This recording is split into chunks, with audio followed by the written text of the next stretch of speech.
오늘 말씀은 마가복음 15장 40절에서 47절까지의 말씀입니다.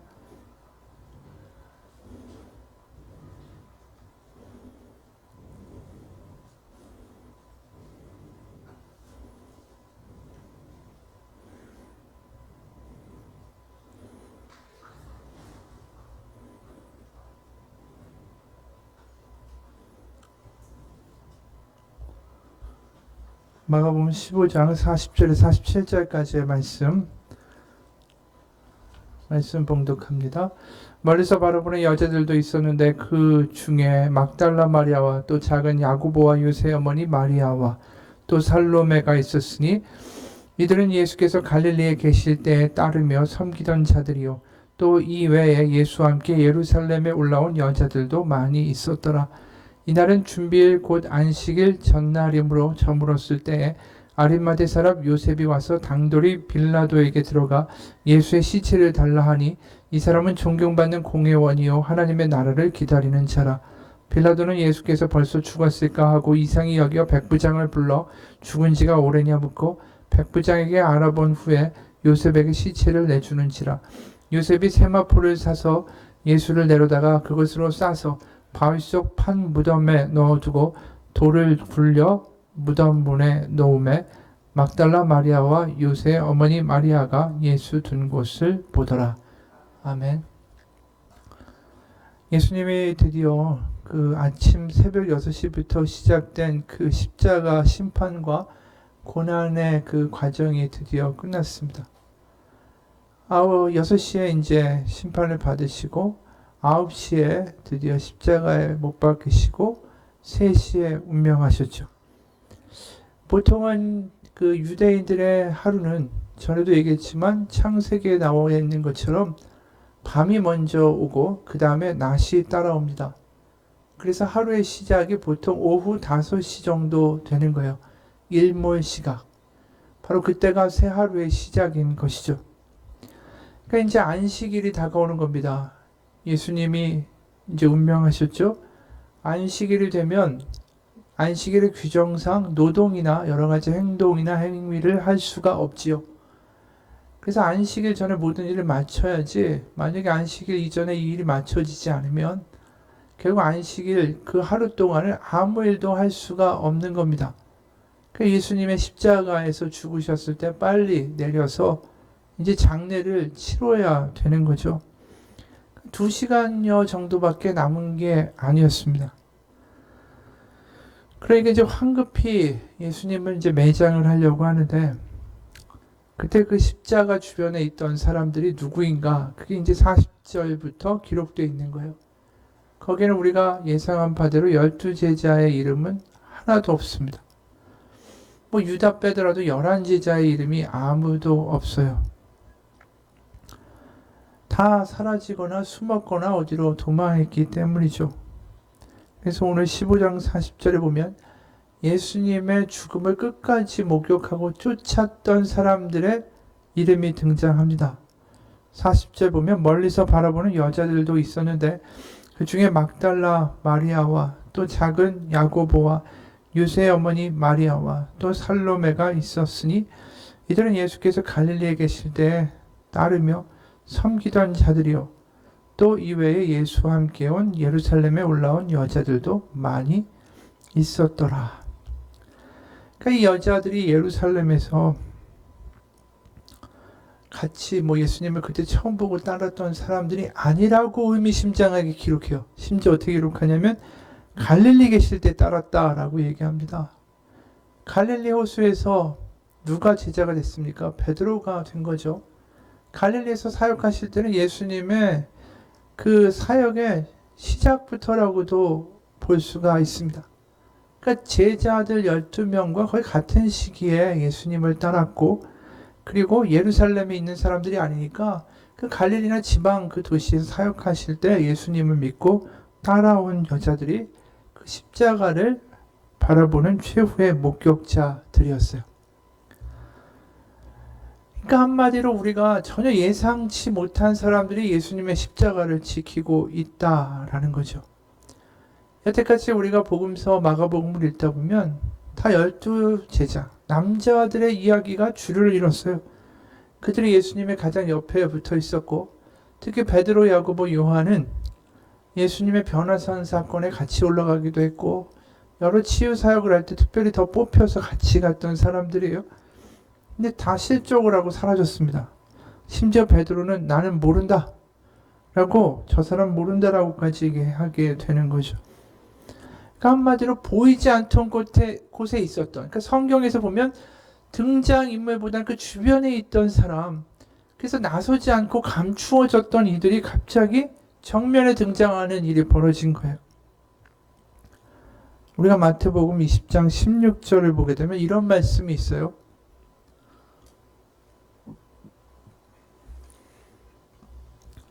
마태복음 20장 16절을 보면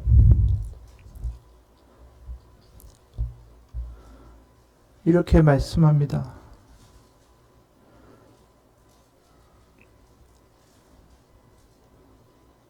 마태복음 20장 16절에 보면 이와 같이 나중된 자로서 먼저 되고 먼저 된 자로서 나중되리라.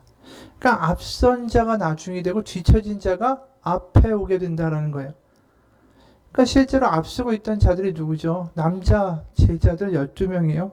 그들이 어느 정도까지 자신들이 앞서 있었다, 선두에 있었다, 그렇게 얘기할 수가 있었냐 하면, 예수님이 보좌에 앉으시면 제가 좌편에 앉겠습니다, 우편에 앉겠습니다, 그걸 가지고 싸웠던 사람들이에요. 이른바 선두주자라고 생각했던 사람들. 그 사람들은 정작 하나님 나라의 대관식, 바로 십자가, 하나님의 나라가 시작되고 하늘이 열리고 위에서부터 아래로 성소의 휘장이 쪼개지고 백부장이 하나님의 아들이라는 것을 고백하게 되는 놀라운 대관식의 자리에 없었어요.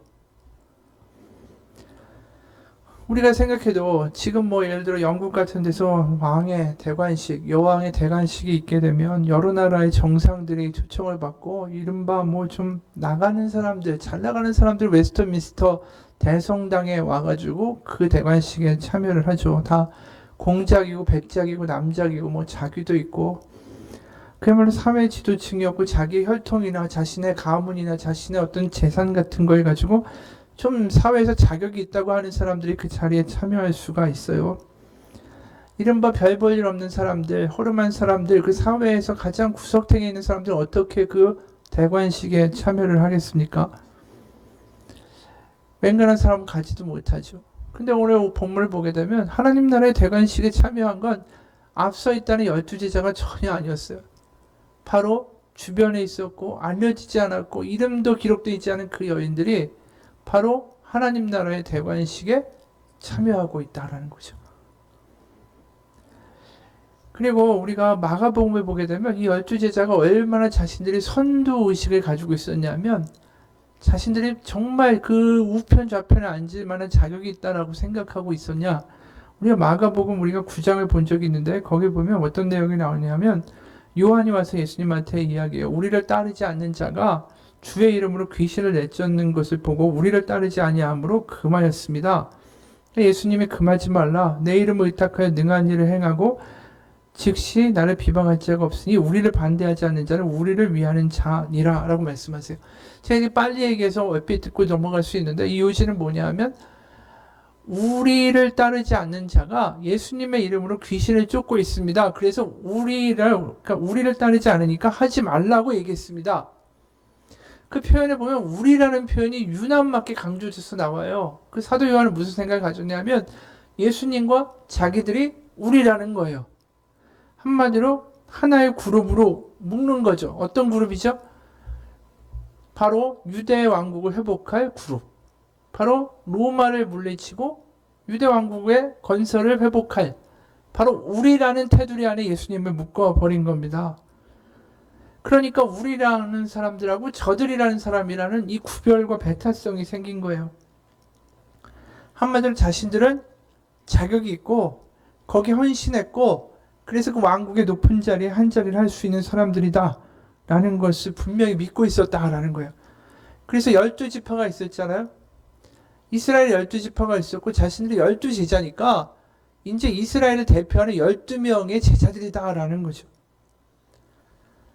그러다 보니까 가난한 사람들, 예를 들어서 바디메오가 와가지고 다윗의 자손이여 나를 불쌍히 여기소서 막 이렇게 외치면 꾸짖어서 조용히 하라고 하고 시끄럽다고 이야기하고 그렇게 얘기했던 사람들이 제자들이에요. 근데 지금 이 제자들이 자신들의 실체가 다 드러난 거죠. 우리가라고 얘기했는데 무슨 우리예요? 예수님은 저기 달렸는데 자기는 다 도망갔는데. 그들이 한 번도 자신들의 자격을 의심한 적 없지만 자신들이 뭘 해서 하나님 앞에 예수님의 좌우편에 앉을 수 있는 그런 사람이 된 게 아니에요. 오로지 은혜뿐이었어요. 은혜. 근데 어느 순간 예수님하고 같이 다니면서 자신의 자격이 있다라고 생각하게 된 거예요. 그저 갈릴리 촌놈이었고 세리였고 그런 사람들인데 자신들이 이미 좀 다르다라고 인식하고 있었죠. 그것이 아니라 모두 다 은혜인데 하나님 은혜로만 된 건데 그 은혜를 감사할 줄 알았기 때문에 그 여인들은 나온 거예요. 근데 이 제자들은 어떤 생각이죠? 이게 은혜로 완전히 자신이 은혜로 받아들여졌다라는 것에 대한 감격이 사라지니까 자신들이 한 일의 자격의 대가로서 자신들이 유대 왕국의 좌우편에 앉아야겠다는 생각을 갖고 있던 거죠. 그러다 보니까 자신의 꿈이 실패한 것 같은 거예요. 그들은 착각한 거죠. 자신들이 오로지 하나님의 은혜로 제자가 됐고 하나님의 은혜로 그 자리까지 왔다라는 거에 대한 감격이 없었어요. 그러니까 흔히 말해서 우리가 지금 이 이야기를 하는 이유 중에 하나가 뭐냐면 우리가 그런 착각을 가질 때 가장 위험해요. 하나님, 제가 하나님 앞에 이렇게 서원했고 이렇게 열심히 했고 이렇게 예배드렸고 이렇게 헌금했고 무엇을 했습니다. 그러면서 어느 순간 우리가 우리 자격을 이야기할 때가 있어요. 그러면 어떤 일이 벌어지냐면 항상 내가 원하는 것을 하나님이 그러니 들어주셔야 된다라는 생각을 갖게 되어 있어요. 그리고 하나님은 내 편이어야 돼요. 근데 중요한 건 하나님이 내 편이 아니라 내가 하나님 편이 돼야 되죠. 그러니까 어느 순간에 하나님은 내 편이 돼야 된다는 생각을 가지고 하나님을 나에게 당기기 시작합니다. 근데 하나님이 안 오시면은요, 그때부터 삐지기 시작하고 시험에 들기 시작하고 신앙생활에서 어려움을 겪게 돼요. 나에게 근거가 있다는 생각을 하기 시작할 때부터 내가 한 무엇 때문에 하나님이 반응해야 한다라고 생각할 때부터 우리 하나님과 거래를 하기 시작해요. 그게 아니라 우리가 하나님 은혜로 말미암아 이 모든 일들을 했다면 그건 값없이 준 은혜에 대한 반응일 뿐이에요. 우리가 한 건. 그러니까 어떤 일을 우리가 행하고 교회에서 헌금을 하고 어떤 봉사를 그건 다 은혜 때문에 한 거여야 된다라는 거예요. 그러면 그것은 나에게 어떤 근거나 내가 저축 통장에다가 돈을 쌓아놓고 나중에 찾을 것처럼 하나님 앞에 선한 일하고 그 대가를 바라는 그러한 거래를 하게 되지 않는다라는 거죠. 내가 어떠한 일을 하든 간에 교회 안에서 항상 내가 사역을 하거나 봉사를 하거나 그 어떤 걸 하든 간에 중요한 건 이건 하나님에 대한 은혜에 제가 조금이라도 갚고자 하는 것입니다. 그게 내 안에 확실해야 돼요. 그러면 어떤 일을 하든지 간에 시험에도 안 걸리고 도망갈 일도 없고 하나님 사랑하는 마음이 점점 커져요. 왜? 은혜 때문에 하는 거니까. 그럼 하나님 그것 때문에 내가 또 감격해요. 내가 여기 성전에 남들이 안 볼 때 청소하고 쓰레기 주스면서 이건 나의 일고 내가 하나님의 쌓는 선행의 일로 하면 내가 하면서 나중에 하나님 내가 이렇게까지 했는데 왜 이러십니까? 라고 이야기하지만 하나님 은혜로 하면 휴지 하나를 주면서도 그게 나에게 은혜가 돼요. 하나님 나에게 주신 은혜가 얼마나 큰데 내가 하나님을 알았으니까 일을 하지 내가 하나님을 몰랐으면 일을 하겠습니까? 하나님 저를 알게 하시고 깨닫게 하시고 은혜 가운데 살게 하시니 감사합니다. 은혜를 받는 사람은 더 은혜를 받게 돼 있어요. 은혜로 일하는 사람은 더 은혜를 받게 돼 있고요. 은혜 없이 일하는 사람은 항상 불평과 불만과 문제가 생겨요. 그러니까 우리가 어떤 일을 하든 간에 십자가 아래 은혜를 받는 자로 오로지 은혜로만 난 구원받았고 하나님의 은혜 아니었으면 나는 하나님을 알 수도 없는 자였습니다 라는 걸 고백할 때에 우리의 삶의 모든 게 달라진다고. 근데 이 제자들이 그게 안 된 거예요. 은혜로 한 게 아니라 자신의 일로 한 거죠.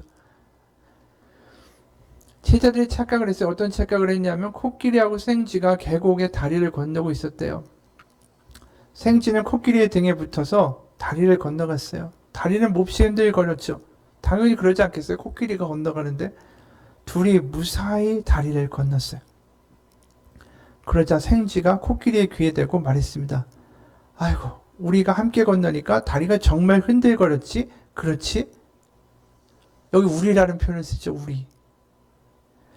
다리가 흔들거린 게 자기 때문이라고 생각하는 거예요. 이게 교만인 거죠. 지금 아까 우리라고 이야기하잖아요. 요한이 우리를 따르지 않고 역사를 행하는 자를 제가 책망했습니다. 그럴 때 능력을 행할 때는 우리라고 이야기하고 예수님이 잡히셨을 때 나 저 사람 몰라요 라고 이야기한 사람들이 제자들의 진짜 모습이었어요. 이런 우스갯소리도 있더라고요. 평소에 친하게 지내던 친구가 있었대요. 둘이 함께 여행을 떠났는데 길에서 한 친구가 땅에 떨어진 지갑을 발견했대요. 그가 잽싸게 주워들면서 야, 오늘은 내 운수가 트인 날이구나. 그러자 다른 친구가 굉장히 섭섭한 듯이 말했대요. 자네는 어떻게 나라고 하는가? 이럴 때는 우리라고 하면 좋지 않은가? 이 서먹한 분위기 속에서 길을 가는데 저쪽에서 한 사람이 헐레벌떡 달려왔어요. 이 두 친구를 보고 소리 질렀습니다. 야, 이 도둑놈들아, 내 지갑 내놔. 그러자 지갑을 주운 친구가 말했습니다. 아니요, 우리는 그저 땅에 주운 것을 주었을 뿐이요. 그 말을 듣고 있던 다른 친구가 기가 막힐 듯 말했습니다. 자네는 무슨 말 그렇게 하나? 조금 전엔 나라고 하더니 이제는 우리인가? 우리라는 게 자기 필요에 따라서 그렇게 얘기했던 게 제자들이었다라는 거예요. 결국 앞섰다고 하는 사람들은 앞선 게 아니었어요. 결국 은혜로 모든 것들을 행했던 사람들, 은혜에 감격했던 사람들이 십자가에 남았어요. 그들이 인정을 받지 못해도 12지파를 대표하는 12 제자 안에 들지 못해도 그래도 그 은혜에 감격해서 예수님을 따랐던 그 여인들이 결국은 그 하나님 나라의 대관식에 참석하는 사람들이 됐습니다. 하나님 나라에 들어가는 사람들이 누군지 얘기해 주는 거예요. 그건 은혜로 살아가는 사람들. 말로만 우리라고 하던 사람들은 다 떠나갔습니다. 그게 바로 마태복음 20장의 16절에 이와 같이 나중된 자로서 먼저 되고 먼저 된 자로서 나중되리라. 예수님의 십자가 곁에 있던 사람들도요, 우리가 여태까지 보지 못한 이름들이고요, 예수님은 십자가에서 내려서 장례한 사람들도 우리가 듣도 보도 못한 이름이에요. 그러니까 진짜 하나님의 제자들이 따로 있던 거예요. 은혜로 살던 사람들이 따로 있던 거예요. 이름이 알려지지 않아도 사람들이 몰라줘도 아무 상관없이 그냥 은혜로 감사합니다. 그래서 그 은혜에 감사해서 온 사람들이 따로 있었다라는 거죠. 포도원의 품꾼 이야기가 바로 오늘 제가 얘기한 마태복음 20장 16절 나중된 자로서 먼저 되고 먼저 된 자로서 나중되리라, 그 이야기에 바로 앞에 나와 있는 비유예요. 우리가 20장 마태복음 20장 1절부터 15절까지 한번 같이 보겠습니다. 16절까지.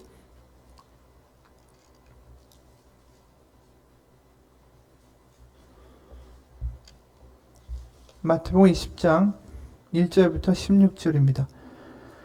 천국은 마치 품꾼을 얻어 포도원에 들여 보내려고 이른 아침에 나간 집 주인과 같으니 그가 하루 한 데나리온씩 품꾼들과 약속하여 포도원에 들여 보내고 또 제3시에 나가보니 장터에 놀고 서 있는 사람들이 있는지라.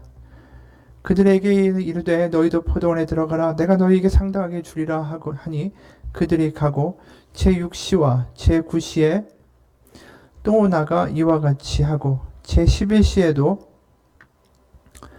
나가보니 서 있는 사람들이 또 있는지라. 이르되 너희는 어찌하여 종일토록 놀고 여기 서 있느냐. 이르되 우리를 품꾼으로 쓰는 이가 없음이니이다. 이르되 너희도 포도원에 들어가라 하니라. 저물매 포도원 주인이 청지기에게 이르되 품꾼들을 불러 나중 온 자로부터 시작하여 먼저 온 자까지 싹쓸 주라 하니 제11시에 온 자들이 와서 한 데나리온씩을 받고는 먼저 온 자들이 더 받을 줄 알았더니 그들도 한 데나리온씩 받은지라. 받은 후 집주인을 원망하여 이르되 나중은 이 사람들이 1시간밖에 일하지 아니하였거늘 그들을 종일 수고하며 더위를 견디 우리와 같게 하였나이다. 주인이 그 중에 한 사람에게 대답하여 이르되 친구여, 내가 내게 잘못한 것이 없노라. 내가 나와 한 데나리온의 약속을 하지 아니하였느냐. 내 것이나 가지고 가라. 나중은 이 사람에게 너와 같이 주는 것이 내 뜻이니라. 내 것을 가지고 내 뜻대로 할 것이 아니냐. 내가 선함으로 네가 약하게 보느냐. 이와 같이 나중된 자로서 먼저 되고 먼저 된 자로서 나중 되리라. 그러니까 우리가 얘기했던 그 비유가 바로 이 비유예요. 그 나중 된 자가 먼저 되고 먼저 된 자가 나중 될 것이다. 여기에 보면 이제 먼저 온 자는 뭐죠? 내가 자격 있다라고 생각하는 사람들이에요. 왜냐하면 아침 6시, 9시 뭐 이때 온 사람들이니까 자신들은 자격이 있다. 그래서 주인에게 항변을 한 거고, 맨 다 마지막에 온 사람이 5시에 온 사람이 오후 5시. 그 사람들은 은혜로 모든 걸 받게 되는 사람들이에요. 은혜. 그러니까 자격이 있다고 하는 사람들은 불평이 생겨요. 근데 나중에 온 사람들은 자신들이 한 것과 상관없이 주어진 것에 대하여 너무나도 은혜라고 이야기해요. 근데 이렇게 어떻게 보면 세상의 논리를 보면 말이 안 되잖아요. 먼저 왔고 노동시간도 훨씬 긴데 시간당 임금을 따져보면 훨씬 아침에 6시에 온 사람이 많이 받는 게 상식이죠. 근데 이 말도 안 되는 비유를 왜 예수님이 하셨을까? 그리고 그것이 뭐라고 하냐면 하나님의 나라래요. 1절에 보면 천국은 이 집주인이 하는 것과 같다라고 그랬어요. 결국 하나님의 나라의 모습이 결국 이 포도원의 비유에 들어있는 거고, 또 우리가 보는 십자가 옆에 있는 여인들의 모습에 들어있는 거예요. 하나님 나라의 대관식에 참여한 사람들이 누구죠? 이름 없는 여인들이에요. 은혜로 말미암아 내가 무슨 자격이 있어서가 아니라 하나님 은혜에 감사해서 그냥 그 자리를 떠나지 못한 여인들이 바로 하나님 나라의 대관식에 참여한 사람들이었어요. 결국 우리가 하나님 가운데 스스로 그러니까 예수님 앞에 내가 정말 은혜 아니면 설 수 없다라고 생각한 사람들, 자격이 없다, 하나님 은혜다라고 생각한 사람들은 결국 남게 되고, 거꾸로 난 자격이 있다라고 생각한 사람들은 다 탈락했어요, 지금. 그러니까 이제 역전의 이야기라는 거예요, 이게 하나님의 나라는. 그러니까 내 스스로가 자격이 있어서 내가 뭘 한 게 있으니까 그거에 대한 대가로서 우리가 교회나 하나님께 나아가는 게 아니라 내가 받지 아니한 것이 어디 있습니까? 다 하나님의 은혜일 뿐입니다 라고 나아가는 오후 5시에 마음을 가진 사람들이 하나님 나라에 들어가는 거예요. 그 사람들이 천국을 경험하게 되는 거라는 거예요. 오늘 목사님이 이런 이야기를 해요. 예전에 섬기던 교회에서 집사님 한 분이 교회 얼마 안 되는, 그냥 교회 온 지 얼마 안 되는 분하고 막 싸웠대요. 그러면서 싸울 때 이런 이야기를 하는 겁니다. 내가 이 교회에 와서 마신 포도주가 몇 잔인 줄 알아? 당신은 세례받은 지 2년밖에 안 됐다며? 그럼 바카스병으로 한 병도 안 되면서 뭘 한다고 나한테 이래저래야? 성찬식 때 마시는 포도주의 약으로 자기를 인정하라고 유세하는 사람은 처음이었다. 그 말을 들으면 혼자 생각했다. 이분은 보혈을 경험한 것이 아니라 술만 먹었구나. 우리가 모르는 새에 자꾸만 내가 한 거를 이렇게 계산하고 있고 나의 자격을 자꾸만 생각하고 있으면 그 신앙은 문제가 반드시 생겨요. 우리가 어려울 때 그 함정에 빠지지 않았으면 좋겠어요.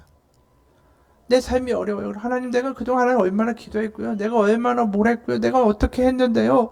하나님, 이럴 수는 없습니다.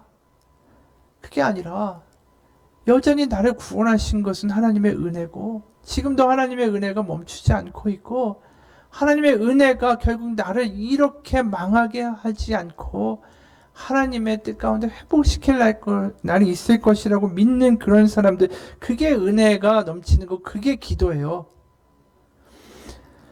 그러니까 우리가 오후 5시에 온 자로서의 그 자리에서 기도하고 신앙생활하면 모든 게 순탄해져요. 도대체 우리가 몇 시에 온 사람들이냐는 말이에요. 아침 6시에 온 사람일까? 아침 9시에 온 사람일까? 아니에요. 우린 다 오후 5시에 온 사람들이에요. 그럴 때 우리는 은혜에 집중하게 돼요. 내가 한 일에 집중하는 것도 아니고요. 나의 문제에 집중하는 것도 아니고요. 오로지 하나님의 은혜에 집중하게 돼요. 나는 오후 5시에 온 사람입니다. 그걸 집중한 사람들이 지금 여인들이고, 제자들은 어디에 집중했죠? 유대 왕국, 자신들이 헌신했던 일, 자신들의 꿈에 집중한 거예요. 지금 오늘 본문에 보게 되면 그 여인들과 더불어 안 보이던 사람이 또 하나 등장하죠. 아리마대 요셉이에요. 그 사람은 공회원이래요. 공회원이 산헤드린이고, 산헤드린에서 어떻게 심판했죠? 예수님, 신성 모독의 죄를 저질렀다라고 결정한 집단이에요. 공회원이니까 당연히 부자일 거고 돈이 있고 유력자죠. 그러니까 빌라도를 만날 수 있었어요. 빌라도한테 가서 예수님의 시체를 달라 그렇게 얘기했습니다. 그래서 하나님의 나라를 기다리는 자라고 그랬어요. 부자지만 그 사람은 자신이 은혜로만 하나님 구원받고 하나님 나라 갈 수 있다라고 믿었던 사람이에요. 그래서 결국은 그가 예수님을 세마포에 싸서 바위 속에 판 무덤에 넣어놓고 둘을 굴려서 무덤 문에 넣었다 이렇게 얘기해요. 요한복음에 보면 이 마지막 예수님 장례 장면에 한 사람이 더 등장해요. 누구냐면 니고데모예요. 요한복음 19장 38절부터 42절까지 보게 되면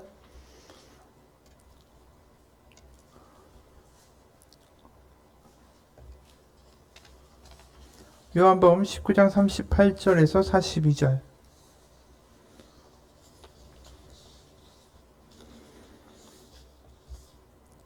이렇게 기록합니다. 아리마대 사람 요셉은 예수의 제자이나 유대인이 두려워 그것을 숨기더니 2일 후에 빌라도에게 예수의 시체를 가져가기를 구하며 빌라도가 허락하는지라 이에 가서 예수의 시체를 가져가니라. 일찍이 예수께 밤에 찾아오던 니고데모도 모략과 침향 섞은 것을 100리트라쯤 가지고 온지라. 이에 예수의 시체를 가져다가 유대인의 장례법대로 그 향품과 함께 세마포로 쌌더라. 예수께서 십자가에 못 박히신 곳에 동산이 있고 동산 안에 아직 사람을 장사한 일이 없는 새 무덤이 있는지라. 이날은 유대인의 준비일이요 또 무덤이 가까운 고로 예수를 거기 두니라. 이 니고데모가 등장해요. 이 니고데모가 갖고 온 이게 모략과 침향 섞은 것을 100리트라, 이게 100근이라고 이제 번역하는데 100근을 가지고 왔다라고 해요. 그 값어치가 어느 정도 될까? 우리가 지금 계산으로 해보면은 약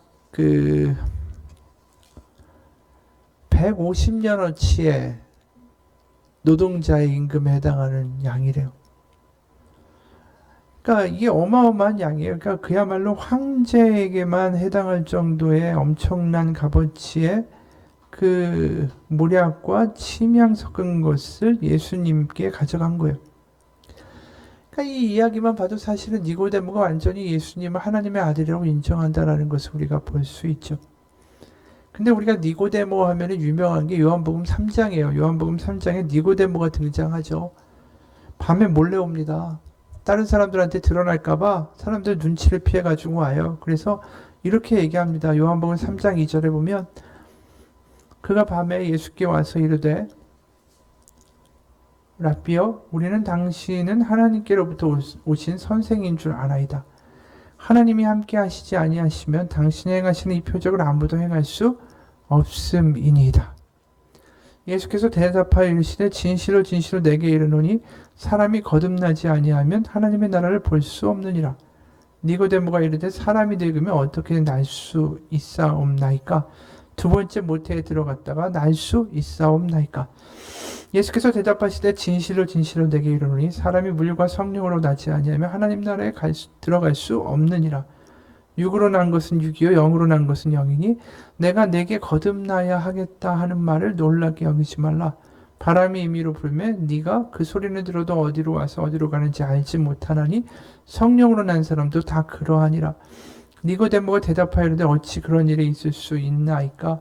예수께서 그에게 대답하여 이르시되 너는 이스라엘 선생으로서 이것들을 알지 못하느냐? 진실로 진실로 내게 이르노니 우리는 아는 것을 말하고 본 것을 증언하노라. 그러나 너희가 우리의 증언을 받지 아니하는도다. 내가 땅의 일을 말하여도 너희가 믿지 아니하거나 하물며 하늘의 일을 말하면 어떻게 믿겠느냐? 하늘에서 내려온 자 곧 인자 외에는 하늘에 올라간 자가 없느니라. 모세가 광야에서 뱀을 든 것 같이 인자도 들려야 하리니 이는 그를 믿는 자마다 영생을 얻게 하려 하심이니라. 그 다음에 아주 유명한 구절이 나오죠. 하나님이 세상을 이처럼 사랑하사 독생자를 주셨으니 이는 그를 믿는 자마다 멸망하지 않고 영생을 얻게 하려 하심이라. 하나님이 그 아들을 세상에 보내신 것은 세상을 심판하려 하심이 아니요 그로 말미암아 세상에 구원을 받게 하려 하심이라. 이게 좀 길어요. 근데 이 이야기를 왜 하냐면 니고데모가 예수님께 뭘 물었냐면 이 하나님의 나라에 대한 이야기가 나왔어요. 그러면서 예수님이 이렇게 얘기하셨습니다. 사람이 거듭나지 아니하면 하나님의 나라를 볼 수 없다. 그 이야기는 지금 니고데모가 예수님의 장례를 치르고 있다는 건 그가 하나님의 나라를 보게 된 거예요. 하나님의 나라의 대관식이 열린 것을 깨달은 거예요. 어떻게? 거듭났기 때문에. 그럼 거듭났다라는 표현이 뭐냐 하면 거듭났다라는 헬라어는 두 가지로 해석돼요. 다시란 뜻도 되고 위로부터 태어난다 라고 해석돼요. 그럼 다시 말해서 그가 태어나는 게 위로부터 태어날 때에 하나님의 나라를 보게 된다라는 거예요. 우리가 위에서부터 태어난다라는 표현을 들으면 많이 생각나는 게 뭐죠? 성소의 휘장이 위로부터 아래로 쪼개지는 역사가 있고요. 동시에 예수님이 세례를 받으실 때 하늘이 쪼개졌다라고 마가복음에서 기록하고 있어요. 여기 보면 하늘이 갈라지고 성령이 비둘기와 같이 자기에게 내려오심을 보시더니 하늘로부터 소리가 나기를 너는 내 사랑하는 아들이라 내가 너를 기뻐하노라. 이게 예수님 세례 받으시는 마가복음 1장의 첫 장면이에요. 여기 보면 하늘이 갈라진다라고 했지만 이게 휘장이 위로부터 아래로 쪼개졌다라는 단어가 똑같은 단어가 쓰여 있어요. 다시 말해서 하늘로부터 내려오는 역사, 위로부터 아래로 부어지는 은혜 외에는 하나님의 나라를 볼 수 있는 자가 아무도 없다라는 거예요. 바로 백부장이 예수님이 십자가에서 죽으셨을 때 하나님의 아들인 것을 본 것처럼 니고데모도 그거를 알게 된 거예요. 바로 거듭난다라는 것이 오로지 하나님이 위로부터 부어주시는 은혜 아니면 안 된다라는 것을 알게 된 거죠. 그것이 어떤 역사냐? 성령과 물 아니면 안 된다. 그게 요한복음에 나와 있는 거예요. 물과 성령으로 나지 아니하면. 그렇죠? 물은 세례고 성령은 뭘까요? 바로 성령 아니면 어떻게 예수를 주라고 하겠어요? 바로 위로부터 아래로 오는 그것 외에는 어떠한 길도 우리에겐 없다라는 거예요. 우리가 아래에서 위로 갈 수 없어요. 우리가 무슨 능력으로 어떻게 거룩해서 하나님 앞에까지 당당하게 나와 나는 거룩합니다. 나의 이야기를 들어야 되고 내 원하는 걸 해줘야 됩니다라고 이야기할 수 있겠어요? 오로지 위로부터 아래로밖에 길을 만들어 주실 수가 없어요. 바로 하나님이 우리로 하여금 하나님께 나아갈 수 있는 길을 위로부터 아래로 열어 주신 거예요. 그래서 그 이야기, 우리가 좀 전에 얘기했던 16절, 하나님이 세상을 이처럼 사랑하사 독생자를 주셨으니 그 9절에 바로 앞부분에 더 강조되는 이야기가 나와요. 우리가 14절 보게 되면 13절, 14절 요한복음 3장에 보면 이 구절은 잘 몰라요. 우리가 3장 16절, 17절은 너무 유명하니까 잘 아는데 그 앞에 뭐가 있는지를 사실은 주의 깊게 본 적이 별로 없죠. 요한복음 3장 15절, 13절, 14절 보면 이렇게 얘기 나옵니다. 하늘에서 내려온 자 곧 인자 외에는 하늘에 올라간 자가 없느니라. 모세가 광야에서 뱀을 든 것 같이 인자도 들려야 하리니. 예수님이 인자라는 표현을 쓸 때는 항상 그거죠. 옛 아담의 죽음이요. 우리를 대신한 옛 아담의 죽음. 그걸 얘기하면서 뭘 얘기하셨죠? 모세가 광야에서 뱀을 들었다. 이건 또 무슨 이야기인가? 우리가 그럴 수 있어요. 근데 니고데모 정도 되는 사람은 다 알아듣죠. 왜냐하면 민수기에 나오는 내용이니까. 민수기 21장에 보게 되면 이런 일이 터져요. 민수기 21장 4절부터 9절까지.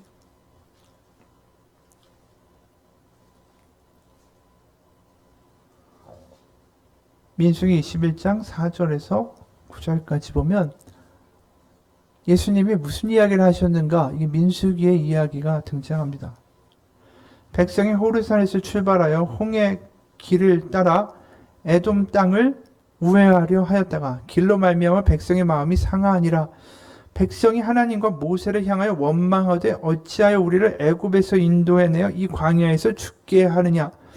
이곳에는 먹을 것도 없고 물도 없도다. 우리 마음이 하찮은 음식을 싫어하노라. 이 레파토리죠. 광야에 들어간 이스라엘 백성들의 전형적인 레파토리예요. 하나님도 원망하고 이제 분노하는 거예요. 그럴 때 무슨 일이 있었냐 하면 여호와께서 불뱀들을 백성 중에 보내어 백성을 물게 하심으로 이스라엘 백성 중에 죽은 자가 많은지라. 백성이 모세에게 이르러 말하되 우리가 여호와 당신을 향하여 원망함으로 범죄하였사오니 여호와께 기도하여 이 뱀들을 우리에게서 떠나가게 하소서. 모세가 백성을 위하여 기도하며 여호와께서 모세에게 이르시되 불뱀을 만들어 장대 위에 매달아라. 물린 자마다 그것을 보면 살리라. 모세가 노뱀을 만들어 장대 위에 다니 뱀에게 물린 자가 노뱀을 쳐다본즉 모두 살더라. 이 사건을 이야기하시는 거예요. 결국 불평투성이인 백성, 하나님 필요 없다라고 외쳤던 그런 백성들에게 주어진 두 번째 기회가 장대 위에 걸린 노뱀이었어요. 바로 그 뱀을 바라본 사람들이 살았어요. 그럼 무슨 뱀을 봐야 살아? 우리가 황당할 수 있죠.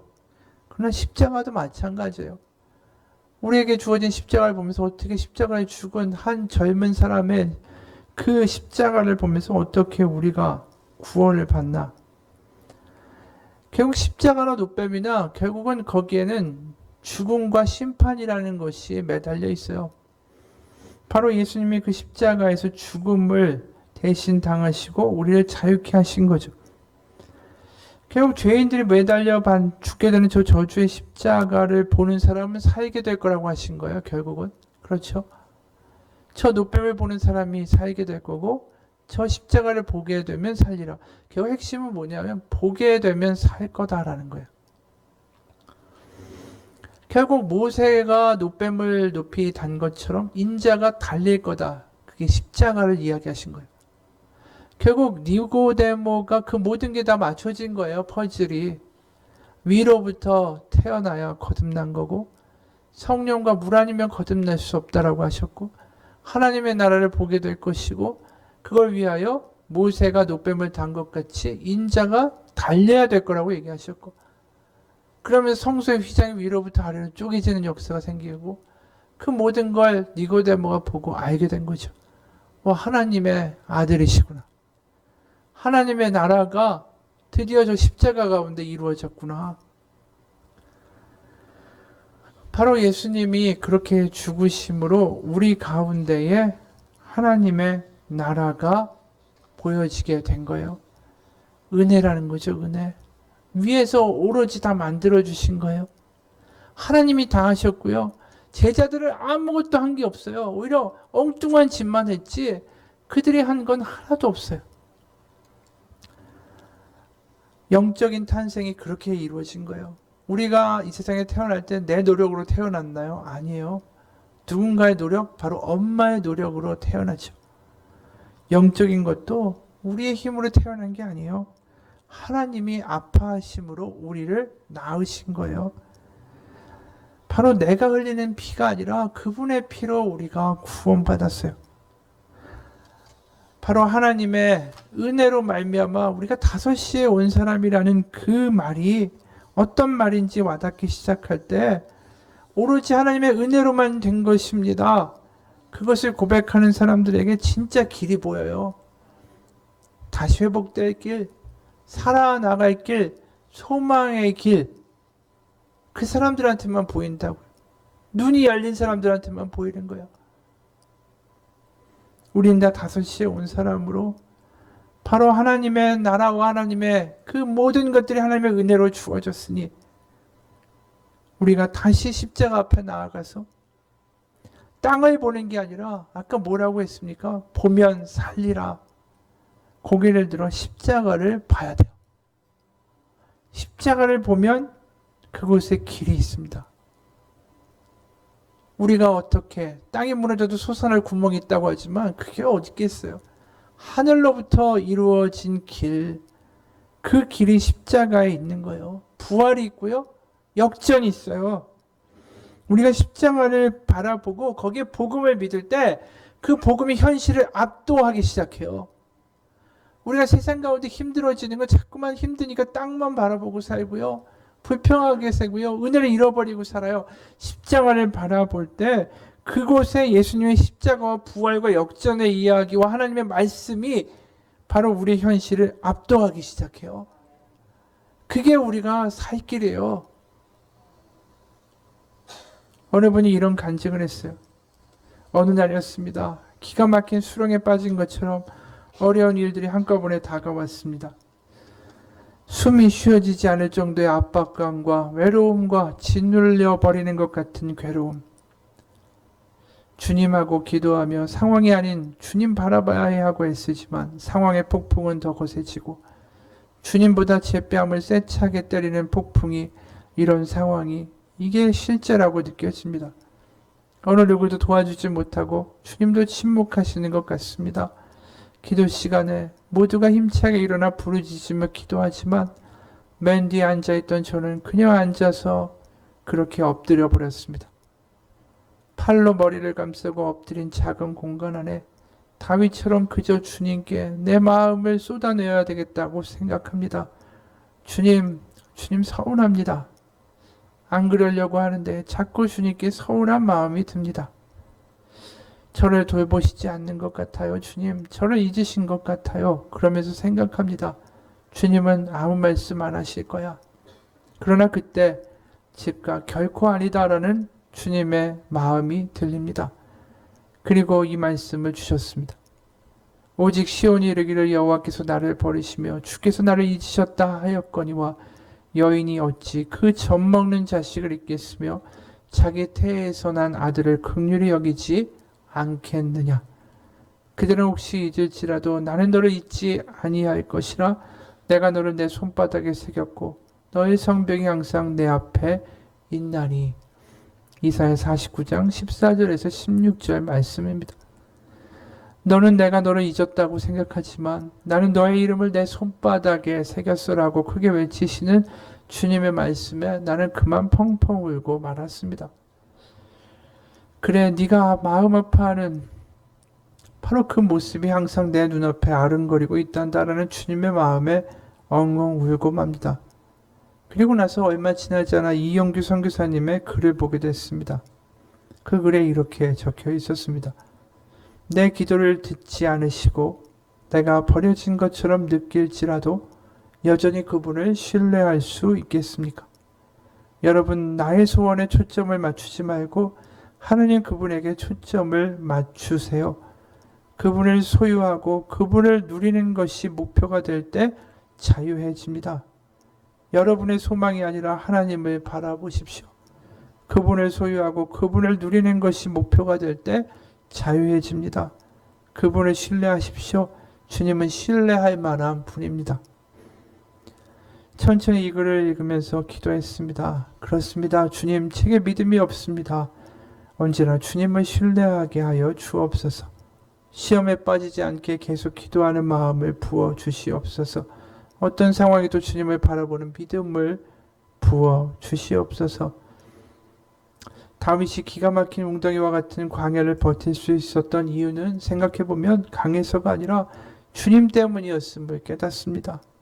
그가 혼자가 아니었기 때문에 마음을 다 주님께 토하고 함께 하시는 주님을 붙들었다라는 것을, 어떤 상황에도 함께 해주시는 주님만을. 여러분, 혹시 주님이 침묵하시는 것 같다면, 믿음이 흔들린다면 그 모습 그대로 주님께 나아가십시오. 결코 그 모습 그대로 내버려 두시지 않을 겁니다. 주님 흔들리는 것이 아닌, 보이는 것이 아닌 보이지 않으시나 지금도 일하시는 주님을 굳게 붙잡게 하소서. 약해진 이 손을 꼭 붙잡아 주시옵소서. 주님 이 손을 꼭 잡고 가소서. 이게 이분의 간증이에요. 우리의 삶 가운데 흔들릴 때 우리는 다시 한번 십자가 앞에 나아가 바라봐야 됩니다. 십자가가 은혜예요. 오로지 하나님이 우리에게 전적으로 보여주신 은혜, 자기의 모든 걸 다 버리시고 우리 가운데 확실한 길을 열어주신 게 십자가예요. 그 아들을 죽이기까지 하나님 더 어떠한 일을 우리 가운데 행하실 수 있겠어요? 바로 그 십자가 가운데 우리가 은혜로 말미암아 구원받았다는 게 얼마나 대단한 일인지 몰라요. 그렇게 눈을 뜨게 한 우리 자녀인 우리를 하나님 포기하시지 않습니다. 우리가 다른 생각, 이 생각, 저 생각, 문제, 고민, 우울, 낙담, 모든 게 다 우리의 감정 가운데, 우리의 세상 가운데, 우리의 심령 가운데 있을 수 있어요. 하지만 그럴 때 바라보면 살리라 말씀하셨어요. 다시 바라볼 수 있으면 돼요. 그래서 그곳에서 하나님의 음성이 들리고 말씀과 복음과 부활이 믿어지면 그것이 사실인 게 내 마음 가운데 확정되면, 하나님의 살아계심이 우리 가운데 다시 들리기 시작하면, 그땐 그것이 현실을 압도하기 시작해요. 그럼 다시 소망 가지고 나아가는 겁니다. 다시 살아갈 힘을 얻는 거예요. 십자가는 패배 이야기가 아니에요. 십자가 다음엔 반드시 부활이 있습니다. 이 세상이 아무리 약하고 우리가 짓눌린다 해도 그렇게 끝나버리고 비극으로 끝날 우리의 인생의 결말이 아니다라는 거예요. 우리가 이 시간 다시 한번 기도할 텐데, 우리의 자격으로 구원받은 거 아니잖아요.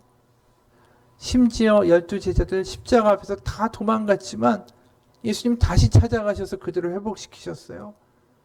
그들이 뭘 느꼈을까요? 와, 이건 진짜 은혜구나. 이런 배신자도 품으시는 은혜, 배신할 거 알면서도 발 닦아주시는 은혜, 이게 모든 게 은혜구나. 그들은 그 다음에 사역을 뭘로 하게 될까요? 은혜로만 하게 돼요. 사도 바울도 모든 거 은혜라고 이야기했어요. 왜요? 그가 그리스도인들을 죽이고 다니던 사람이었으니까. 그가 그렇게 변화된 거 하나님의 은혜니까. 오후 5시에 선 사람처럼 하나님의 은혜론 제가 여기까지 왔고, 앞으로 제가 살 길도 하나님의 은혜밖에 없습니다. 그 마음을 하나님께 매달리기 시작하면 거기서 위로부터 아래로 뚫리는 하나님의 놀라운 길을 경험하게 될 것입니다. 같이 기도합시다. 하나님 아버지, 우리가 살아가는 이 땅에서의 삶에 길이 안 보인다 할지라도 그것에 하나님이 만드신 길이 있습니다. 세상은 보지 못하지만 우리는 믿음으로 볼 수 있는 길이 있습니다. 그것이 바로 십자가입니다. 우리가 은혜로 말미암아 하나님을 알게 되었고, 은혜 아니면 살아갈 수 없는 사람들이 됐습니다. 아버지, 이것저것 나의 감정과 지나간 일들과 그 모든 것들을 다 뒤로 던져버리고 하나님 은혜로 저를 구원하시고 저를 알게 하셨사오니, 하나님 은혜를 베푸사 이 어려운 삶과 상황 가운데 이겨나갈 수 있도록 하나님의 은혜를 더 베풀어 주옵소서. 하나님의 위로부터 부어주신 하나님의 성령, 하나님의 은혜가 이 시간 아버지 십자가 앞에 무릎 꿇은 모든 이들 가운데 임하게 하사 다시 한번 하나님 바라보며 살아갈 수 있는 용기와 믿음 얻게 하여 주옵소서. 예수 그리스도의 이름 받들어 기도합니다. 우리 잠깐 같이 기도합니다.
하나님이 우리에게 원하시는 것은 우리의 상한 심령이라고 했습니다.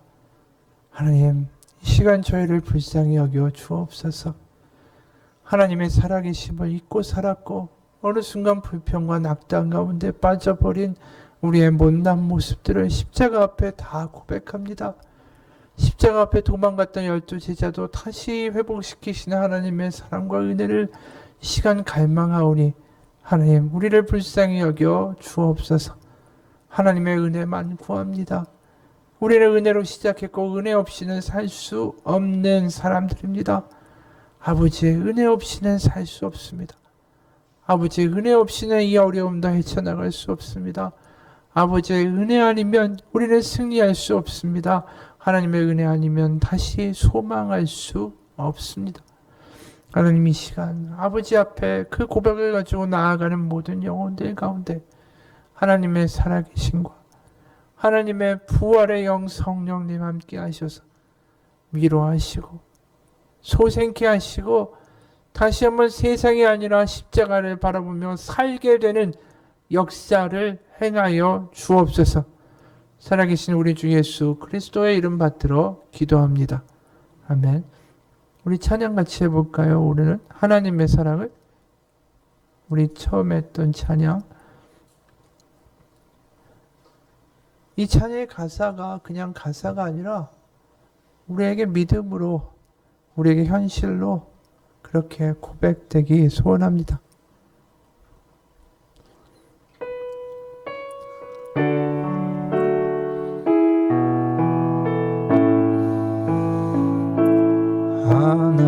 하나님의 사랑을 사모하는 자, 하나님의 평안을 바라보는 자, 너의 모든 것 창조하신 우리 주님이 너를 얼마나 사랑하시는지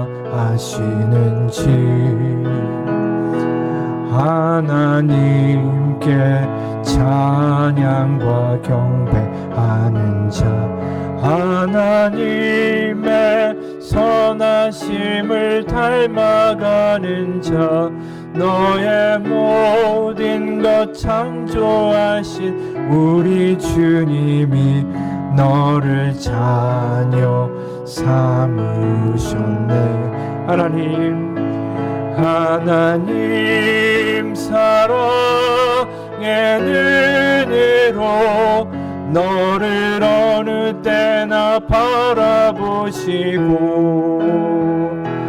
하나님 인자한 귀로서 언제나 너에게 기울이시니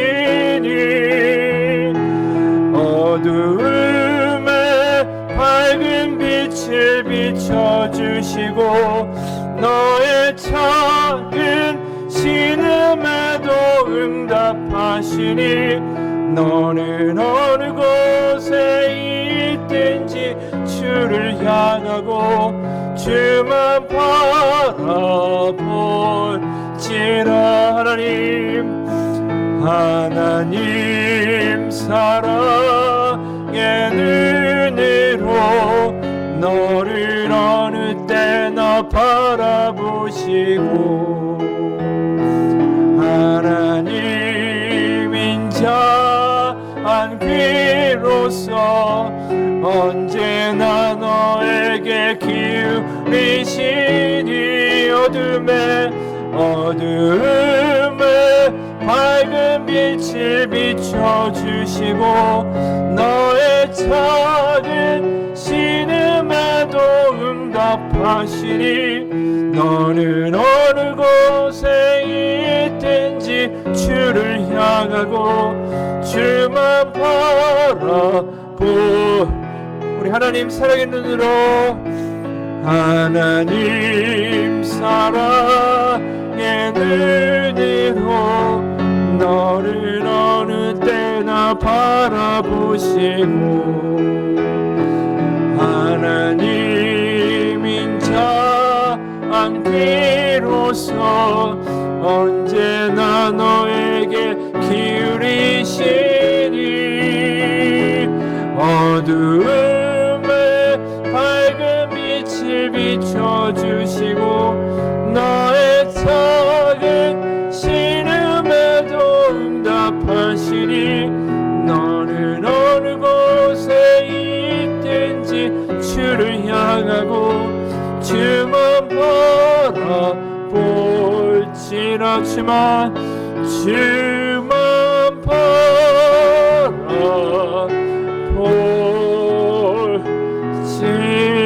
바라볼지라. 우리가 아버지 앞에 늘 은혜를 구하는 자로 은혜 받은 자로 나아가 아버지 앞에 우리의 마음을 쏟아내는 기도를 할 때 하나님 분명히 들으십니다. 우리가 따지는 자가 아니라 항변하는 자가 아니라 오직 은혜로 시작하여 은혜로만 사는 사람으로 나아가 고백하면 하나님 그 은혜로 만든 바로 은혜로 낳은 자녀를 결코 홀로 두시지 않습니다. 그리고 하나님 응답하세요. 그 응답이 내가 원하는 것이 아니어서 응답 아니라고 부정하는 것이 아니라 어떤 방법이든 어떤 것이든 어떤 사람을 통해서도 응답하십니다. 때로는 그것이 고난처럼 보일 수도 있습니다. 하지만 그게 응답이기도 합니다. 우리가 하나님 앞에 은혜로 사는 자, 은혜로 구하고 은혜로 받을 때 우리의 삶이 하나님 가운데 형통케 되는 일을 경험하게 됨을 믿습니다. 축도하겠습니다. 여호와는 내게 복을 주시고 너를 지키시기를 원하며 여호와는 그의 얼굴을 내게 비추사 은혜 베푸시기를 원하며 여호와는 그 얼굴을 내게로 향하여 드사 평강 주시기를 원하노라. 아멘.